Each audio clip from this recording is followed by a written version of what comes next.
Hey y'all, welcome back to the ranch. I'm Jared Paul, and today I'm doing something that's completely unorthodox, and I'm probably going to get yelled at by my bonsai broskis and broskas. But the pink Bougainvillea that my broski Matt Brennan sent me, a few times I really didn't think that it was going to make it, and now it's just absolutely covered in blooms.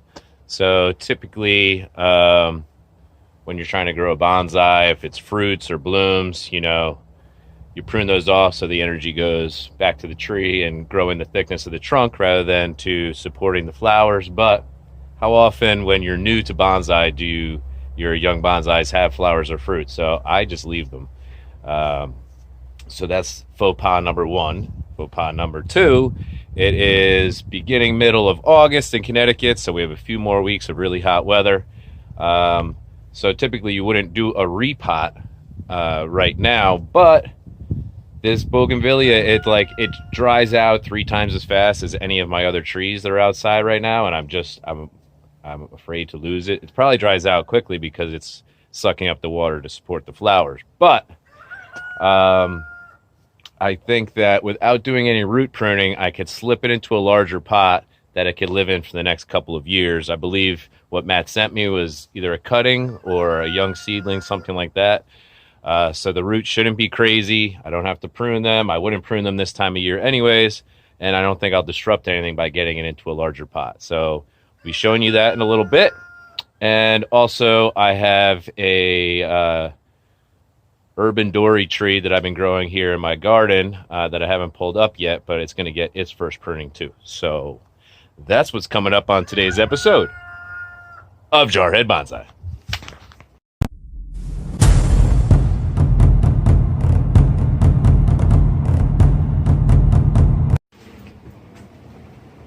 What are you doing?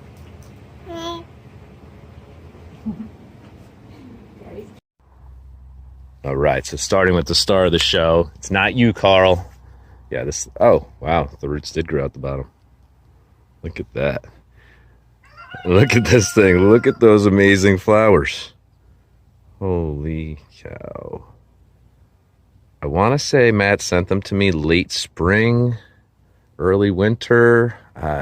I can't really remember, but he sent me a whole bunch of plants and trees. So we got an orange tree that has come back strong and survived, and also a strangler fig, which has grown quite a bit. It's looking very healthy. They're doing fine in the pots that he sent them in. This one, it's just keeps drying out, and I can see why. The roots are going crazy, tons of growth. Nice little trunk on that bad boy. I love like the striations, the vertical striations on the trunk there, those lines. That's usually unique to citrus, which is one of my favorite things with citrus. But you can see even the leaves are a little wilty right now. It's early afternoon and it's only about 75 to 76 degrees Fahrenheit. It's been in the 80s and 90s for a long time. So I don't want to do any pruning on it. I'm just loving, look at all these new shoots even. I'm just loving this thing. Out of nowhere, it really looked sickly, and I didn't want to give Matt the bad news that I killed another one. But now, seeing these beautiful pink flowers, this is one I always wanted. You always see them at bonsai nurseries and on YouTube, people showing off their bogeys. And now finally I've got one. So this one forever I'm going to call the Brennan Bougey. And we're just going to get it into a little bit larger pot, maybe that's probably a half gallon. So maybe a 2 gallon, just so it can grow out. A couple other things I wanted to show you. So this is my King Sago palm. This one is actually from South Carolina, the Palmetto State, where Franny and I lived for quite a bit of years. And look at this. It's kicking off some new fronds. End of summer. So 1, 2, 3, 4, 5, 6, 7, 8, 9, 10, 11, 12, 13. Lucky number 13 coming out. It's already got a couple of layers. Everybody up here in Connecticut who's never seen anything like this is like, oh, you're growing pineapples? And I'm like, no, it's a sago palm. I have another one over here, but this was a nursery rescue. but they're both doing really well. Loving the outside right now. It's been really hot and humid, probably why. So that was just a side note. Now, if you've been watching my channel, you know that I've been crushing on this topiary style hickory tree for pretty much this entire year. I had dug it up from under the steps. It was just like a little skinny twig with one leaf at the top, and now it took a hard pruning when Franny was home. We may or may not have enjoyed a little bit of Polish vodka first and totally gave it a hard pruning, but it responded well. The leaves are small and light green, which is really attractive. And so I'm really pleased with that. So I was thinking, I have this one that I've been growing for, this would be its second grow season here in one of my front garden beds with a bunch of other trees. See, I've got some maples that I'll end up bringing in, some Rose of Sharon. Ooh, that one's going to be blooming soon. And yeah, I have some more maples over there. It's just a great place to be able to let your trees develop. You can keep an eye on them, prune them right here. And with all the flowering flowers and other foliage, you know, they don't really stick out as an eyesore. Well, maybe if you ask my wife, she would think so. So this one, you see its leaves are much larger. So that's about the size of the palm of my hand. And these, all of the leaflets on a single leaf, there's up to 16, I think I read 16 leaflets on a single leaf on mature trees. So this one has 7, much smaller. And that's what you're looking for. So why not prune this to about the same height as that?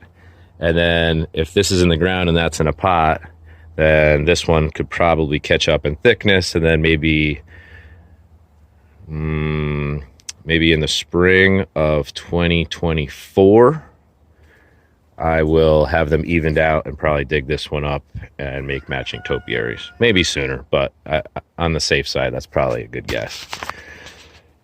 So why don't we just prune that now, and then I'll get the pot and the soil and everything for the Bougey, the Brennan Bougey. All right, so in the words of the Boston Bonsai idiot, Colin my broski, we're chopping it. So I see some nice buds down here. That's why I pruned there. And same over here, chopping it. And let's go right here, chopping it. Boom, boom. That's a big, ugly leaf. I'm confident with it in the ground and the current temperature conditions that we have in Connecticut with the heat and humidity, and we've got a lot of rain coming this week, that this thing will respond very well to this. So took off about 40% of the height, and now we've got it coming up and breaking into 3. And now I would love to develop a nice canopy right here, see if I can get some more branching coming out wide with a nice topiary style canopy. A little bit of movement to the trunk, not as cool as the other one, but a little bit. This is from a branch being ripped off because Franny and I were coming up the steps one night and fell over the railing and broke one of those branches off. Luckily, we had trees to break our fall. Anyways, Franny's coming home this Sunday. I'm totally psyched for a couple of weeks for the rest of her summer break before she starts her fall ballet season in New York City. All right, so I'm going to leave the rest of these. See, this has all these buds on it, so I'm not going to prune it down. I'll wait till after it flowers and then probably prune it early fall so we could maybe get a little bit more ram before it goes dormant for late fall, early winter. Wow, can I run my mouth today? So I'm going to go get a pot. We got some soil right here, and we're going to pot up this Brennan Bougey. All right. So I have these big pots stacked here because of a bear that was opening my garage door, twisting the knob and all. And I figure, all right, it's not like bear proof, but it's a slight deterrent, right? I haven't had him come back, or her.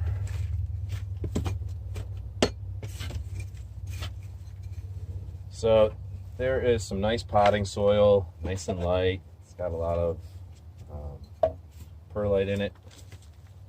Over here in these pots, I got these pots from helping a buddy move. He was really downsizing, so and trade out for his Weber grill and a ladder, some gas cans, these two huge terracotta pots filled with soil, and some nice outdoor furniture, wicker outdoor furniture. You know, nothing new, but this is the ranch, so like I feel like new fancy stuff wouldn't even match. Not that I like that as my style even, but you know, it's an old ranch. Why would I go spend thousands of dollars on new furniture? Wouldn't make much sense. So let's grab the Bougey. Oh yeah, so we traded it out, and I just went down and I helped him move like some heavier pieces of furniture and garbage to the dumpster and to his the pods that you like pack up for moving. I was happy to help him out because these pots are going to be insane and they're very expensive. Yeah, so this is even dry right now. So since it made its way out of the pot, I'm confident that it will make its way out of this little pot-shaped root base. Yeah, it's still nice and light. Great soil mat. There's some time release fertilizer pellets in there too. So we are good to go on this thing going into another season. Matt, tell me if it was what the story is behind this one. If it was a cutting or what.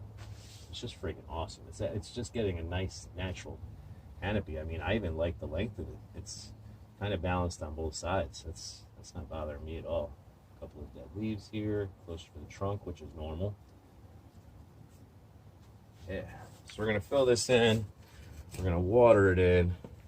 And I was thinking about putting it in a terracotta pot, but this is one that's gonna be going inside and outside because, you know, it's a warmer climate tree. So I said, keep it easy on yourself, dude, and just do a plastic pot, nice and light, easy to maneuver, move. And I think that the light blue pot, I think this is was a blueberry nursery pot. I think it looks sharp with the pink flowers. So ghetto chic over here with the recycled blue nursery plastic pot. But I have high hopes for this Bougainvillea. Really cool, really cool.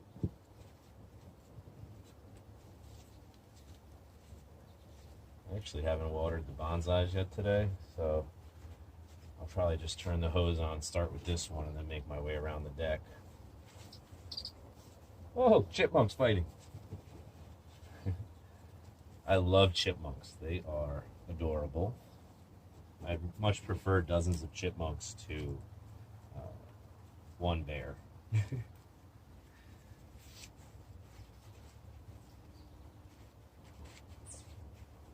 Broski of mine who, when moving into his house, realized that a portion of something was kind of lived in, infested, if you want to say, by chipmunks. And so he got them removed, and I was giving him crap about that. So they're my little broskies. I used to have one in my rock wall growing up as a kid, Charlie the chipmunk. So now every time there's a chipmunk, I just call it Charlie. All right. So yeah, check that bad boy out. Let's get a little zoom in. Actually, I'll get the water on and then we'll zoom in. Boom, boom. Look at that. Nice branch structure already. Matt, you're the man. I feel like Matt Brennan's one of the few guys who doesn't have a bonsai channel. Very experienced in bonsai, but doesn't have a bonsai channel that pretty much everybody knows because he's very supportive. It's on everybody's channels. Memorable comments. So I'm not trying to blow smoke up your ass, Matt. Just appreciate you as a broski, and I definitely appreciate this bogey. Let me just pat this soil down a little bit. See if we can't get a little more in there. Well, that seems good. All right, I had it sitting up on this cherimoya here just because I didn't want the flowers drooping on the ground, but now I think we're good to go. Make a little room. This is my smaller cherimoya, which is supposed to be a fruiting tree, but they're maybe probably 3 years old from seed. So this is the larger one, very healthy, looking good, no fruit. That's fine. Oh yeah, I'm loving that. Can't put it up on my display area. This wraps all the way around to the other side. I need bigger, heavier pots, mostly terracotta up there, so that when the wind kicks up, they don't go flying. All right, y'all. So I'm just going to make my way around, watering everything in. Well, I just watered that in. Just watering everything for the evening. It's the sun's kind of behind some clouds. It's later on in the afternoon. It's not too hot, so prime time. Get it done, and then maybe I'll get lucky and I won't have to water tomorrow. And we're supposed to get some good rain this week. We have been in quite the drought. I'm sure most of you in Northeast US know exactly what I'm talking about. So, thanks again, Matt. Thanks for watching, y'all. If you have any comments, questions, or anything else, go ahead, leave that below. Love reading the comments, and I always get back to you. So my name's Jared Paul, and from my family to yours, cheers.